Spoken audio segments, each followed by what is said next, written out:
የዛሬ ሁለተኛ ታሪክ መገላለጥ ህይወቱን ሁሉ ሊያሳጣ እንደሚችል በዚህ ቪዲዮ ትማሩበታላችሁ። ታሪኩ የሚጀምረው በዚህ ሴት ነው። ስሟ ኬትለን ይባላል። እድሜዋ 31 ነው። ስራዋ ላይቭ መስራት ነው። ላይቭ ልክ እንደኛ ሀገር ቲክቶክ ላይ እንደምታዩት፣ ውጭ ሀገር ግን የተለያዩ ፕላትፎርሞች ስላሉ በእነሱ ላይቭ ማድረግ ነው። በትዊች በምናምን ግን እሱ ብቻ አይደለም፣ ኦንሊ ፋንም ትሰራለች። ኦንሊ ፋን ለማታውቁ ባታውቁት ይሻላል። ብዙም ማስረዳት የምፈልገው ነገር አይደለም፣ አይጠቅማችሁም። ብቻ ሴቶች ያው ሴትነታቸውን ተጠቅመው በጣም ብዙ ብር የሚሰሩበት ቦታ ነው ኦንሊ ፋን ማለት። እሱንም ትሰራለች። ከሱ ውጪ ደግሞ የራሷ የሆነ የግል ስራዎችም አሏት። ነዳጅ ማደያዎች አሏት፣ 1 2 3 የሚሆን እንዲሁም የመዋኛ እቃዎችም መሸጫዎች ምናምንም አላት። ታዲያም ግን ይሄን ህይወቷን እየኖረች ባለችበት ሰዓት 2024 ላይ እንደ ፈረንጆች አቆጣጠር ማይሆን ስህተት ትሰራለች።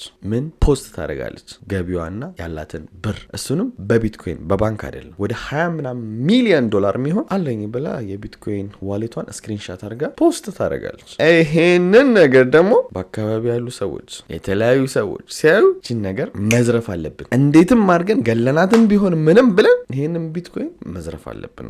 ቢትኮይን ዋሌት ላይ ነው የሚቀመጠው። እሱ ያሳየችው ባንክ ቤት ቢሆን ላይደፍሯት ይችላሉ፣ ያው ማንቀሳቀስ ስለማይችል። ቢትኮይን ግን ዋሌት ላይ ስለሆነ ይዘዋት አግተዋት ወይ የሆነ ነገር አድርጓት ትራንስፈር ለማድረግ ነው ሀሳባቸው። ወዲያም ወደ ስራ ገቡ። የት እንደምትኖርም ማጣራት ጀመሩ። ኤግዛክትሊ እዚህ ጋር ነው የምኖረው ብላ ባትናገርም የምትኖርበት ቤትን ግን እዚህ ነው የምኖረው፣ ይሄ ነው መኖሪያ፣ ይሄ ነው መኝታ ቤቴ፣ ይሄ ነው ሳሎን ቤቴ፣ ቤቴ ከውጭ እንደዚህ ይመስላል ምናምን ያለች ስለምትፖስት ለእነሱ ኤግዛክት ሎኬሽኑን ባያውቁትም በነዛ ፎቶች አገጣጥመው ግን የት እንደምትኖር ኤግዛክት ቦታውን አወቁ። ይህን ነገር እያጠኑም 1 ዓመት ሙሉ ቆዩ። አሁን 2025 መጣ። ራሳቸውን አዘጋጁ እርምጃ ለመውሰድ። ማስክ ለበሱ። ራሳቸውን ለመከላከል ደግሞ የሆነ ነገር ቢፈጠር ብለው ሽጉጥ ያዙ። ለ4 ሆነውም ታዲያ ወደ እሷ ቤት መኪናቸውን እየነዱ ሄዱ። ልክ ሲደርሱም አንደኛው መኪና ውስጥ እዛው ቀረ። 3ቱ ግን ወደ እሷ ቤት ለመግባት አሰቡ። ግን ችግሩ እሷ ቤት ውስጥ ለመግባት ሲያስቡ ቤቷ በሚገርም አጥር ታጥሯል። ከማጠርም በላይ ደግሞ ሞሽን ሴንሰር የተገጠመለት መብራቶች ሁሉ አሉ። ልክ ስትጠጉ መብራቶቹ ብልጭ ብሎ የሚያሳዩ። ግራ ገባቸው እንዴት እንደሚገቡ። ዙሪያውን ቤቱንም ሲዞሩ ከጀርባ ሞሽን ሴንሰር የሌለበት ብዙም ለመግባት አስቸጋሪ ያልሆነ ቦታ አዩና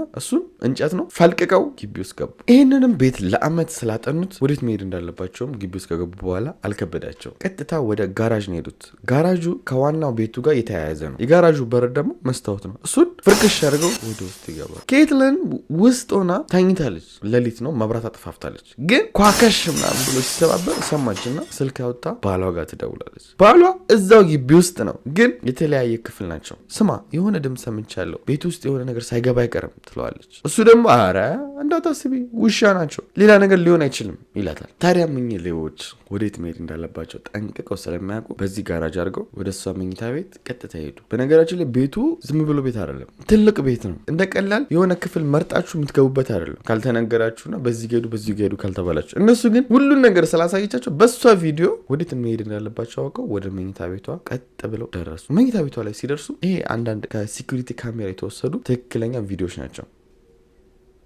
በሩን ለመክፈት ሲሞክሩ በሩ ተቀርቅሯል። ታዲያም በዚህ ሰዓት ምን አሰቡ? መሳሪያቸውን ያወጡና ቁልፉ ላይ ይተኩሳል። የበሩ ቁልፉ ላይ ማለት ነው። ይሄ ደግሞ ፊልም አይደለም። አሁን ፊልም ላይ ብዛት ካያችሁ የሆነ ቤት ሊገቡ ሲፈልጉ ምናምን መሳሪያቸውን አወጡ ቁልፉ ላይ ሲተኩሱ ቁልፉ ብርግድ ብሎ ይከፈታል አይደል? ኢን ሪያሊቲ ግን እንደዛ በር መቼም አይከፈትም። ጥይቱን ከተኮሰ በኋላ ሞከረ ሊከፍተው፣ አልከፈታል፣ እምቢ አለው። ከዛ ያላቸው አማራጭ ምንድነው? ጉልበት መጠቀም ነው። ጉልበታቸውን ተጠቅመው ብርግድ አድርገው ይገባሉ።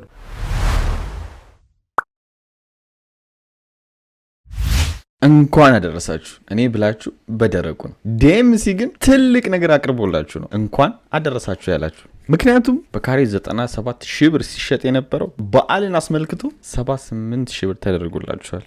ጽድት ያለ የሚገርም አፓርታመንት ከፈለጋችሁ ዲኤምሲ ላይ ባለ 1 መኝታ ቤት ከ430,000 ብር ጀምሮ፣ ባለ 2 መኝታ ቤት ከ620,000 ብር ጀምሮ፣ ባለ 3 ነው የምፈልገው ካላችሁ ደግሞ ከ750,000 ብር ጀምሮ ለእናንተ ገንብቶ መሸጥ ይፈልጋል። ከእርሶ የሚጠበቀው 40%ን በ2 ዓመት መክፈል ብቻ ነው። የቀረውን 60% ከባንክ ጋር አያይዘው ዘና ብለው ፈታ ብለው መክፈል ይችላሉ። ይህ አፓርታማ ታዲያ መኖሪያም ብቻ አይደለም፣ ለልጆቹ መዝናኛ፣ እርሶም ሲፈልጉ ዋና የሚዋኙበት እንዲሁም ሁሉን የያዘ የገበያ ማዕከል ያሟላ ቆንጆ አፓርታማ በመሀል አዲስ አበባ ሰርቶ ለእናንተ ማስረከብ ይፈልጋል። ይሄ የበዓል እድል እንዳያመልጣችሁ። ለበለጠ መረጃ ከታች ባለው ስልክ ቁጥር ይደውሉ።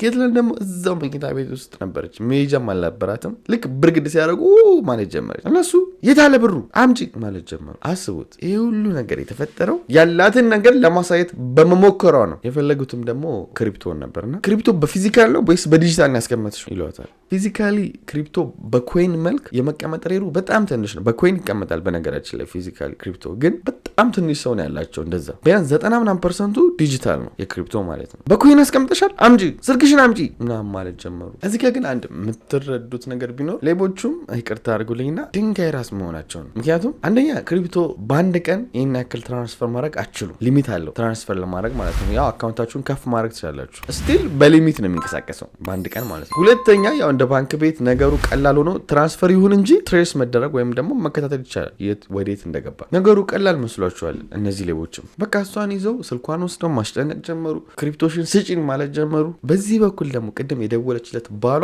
እዛኛው ክፍል ውስጥ ቁጭ ብሏል። ያለውንም ነገር በኦንላይን በካሜራ እየተከታተለ ነው ያለው። ሌቦቹ እሷን እያስጨነቋት እንደሆኑ እንደገቡ ምናምን ነገሩንም በቃ ዘርፊያ እንደሆነ ካረጋገጠ በኋላ በፓንት ነበር ሮጥ ሄድና ጥይት መከላከያ ቬስት ይለብሳል። ጃኬቱን ማለት የጥይት መከላከያ ካዝናውንም የሚከፍትና ሽጉጥ ይይዛል። ኬትለን በዚህ በኩል ስልኳ እየተበረበረ ነው። ፓስወርድሽን አምጪ እሺ ብላ ሰጣቸዋለች። ግን ስልኳ ላይ ምንም አይነት አፕሊኬሽን የለም የክሪፕቶ መጠቀሚያ ማለት ነው። እናም እሷን መደብደብ ጀመሩ። በሽጉጡም እየያዙ ግንባሯን መምታት ጀመሩ። እንደዚህ ያሉ አንድ 3-4 ግንባሯን ፈንከት አደረጓል። በሰደፏ ማለት ነው በሽጉጧ ሰደፍ። እናም እየደማች ነው። ይሄን ነገር ደግሞ አለኝ ብላ እስከፖስተች ድረስ እስከምታወጣ ድረስ እንደማይለቋት አወቀች። የሆነ መፍትሄ መፈለግ እንዳለባት ገባት። ምክንያቱም አለኝ ብላ ልቻ እዚህ ጋር አሁን የለኝም ማለት አይቻልም። መፍትሄ መፈለግ አለብኝ ብላ እሺ አለ እሰጣቸዋለሁ አለቻቸው። የት ነው አውጩ ሲላት እኔን ተከተሉኝ እዛኛው ክፍል ነው ያስቀመጥኩት ትላቸዋለች። ይሄም እንግዲህ ትክክለኛ ቪዲዮ ነው። ሌቦቹ እየተከተሉ ሲያሰቃዩት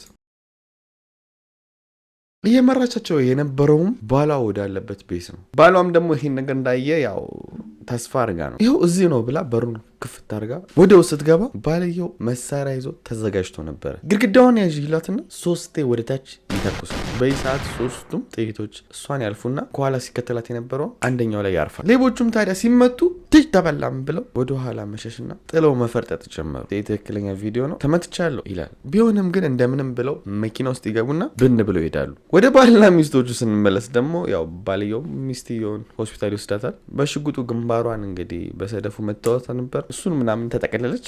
እናም ተረፈች ከመሞት። በዚህ በኩል ደግሞ እነዛ ሌቦቹ ከአራቱ አንዱን ፖሊስ ያዘው። ማንን? ሹፌሩን። ምክንያቱም መኪናው ሪከርድ ተደርጎ ነበር በሴኩሪቲ ካሜራ። መኪናውን አጣርተው የእሱ እንደሆነ ያዙ። እሱ ሲያዝ ደግሞ ከአንዳንድ ያለውን ነገር እንዳለ ዝርግፍ አድርጎ ተናዘዘ ማለት ነው ለፖሊሶች። ትክክለኛ ፎቶቸውም አልወጣም። ግን የሚገርመው ነገር እኚህ ሌቦች በጣም ልጆች ናቸው። አንደኛው ትልቁ 19 ዓመቱ ነው። ትንሹ 16 ዓመት። በ16 እና በ19 የእድሜ መሀል ሆኖ ነው ይህን የመዝረፍ ሙከራ ያደረጉት። የፍርድ ሂደታቸውም ገና አላለቀም። ግን ከዚህ አንድ ማወቅ ያለባችሁ ነገር ስኬታማ የሚባሉ ሰዎችንም ስታዩ የስኬታቸው ትልቁ አንደኛ አምላክ ነው፣ ፈጣሪ ነው። ግን ከሱ ቀጥሎ ትልቁ መስመር ምንድን ነው? ልታይ አለ ማለታቸው። በዚህ ነገር በጣም ሌላ ጊዜ በሰፊው እናወራለን። ግን አስቡ፣ በቃ ራሳችሁን ከዚህ ቪዲዮ በኋላ አስቡ እስቲ። ሰክሰስፉል የሚባሉ ሰዎችን በአካባቢያችሁ እዩዋቸው። እኔ በአካባቢ ቢደረድሩላችሁ አያልቁም። ግን በራሳችሁ ምሳሌ ራሳችሁ ውሰዱ እና እዩዋቸው። ሰክሰስፉል ውጤታማ የሚባሉ ሰዎችን ሲያወሩ አሰሙም፣ ልታይ ሲሉ አታዩም፣ ለመታየት ሁሉ አይፈልጉም። ይሄ ትልቁ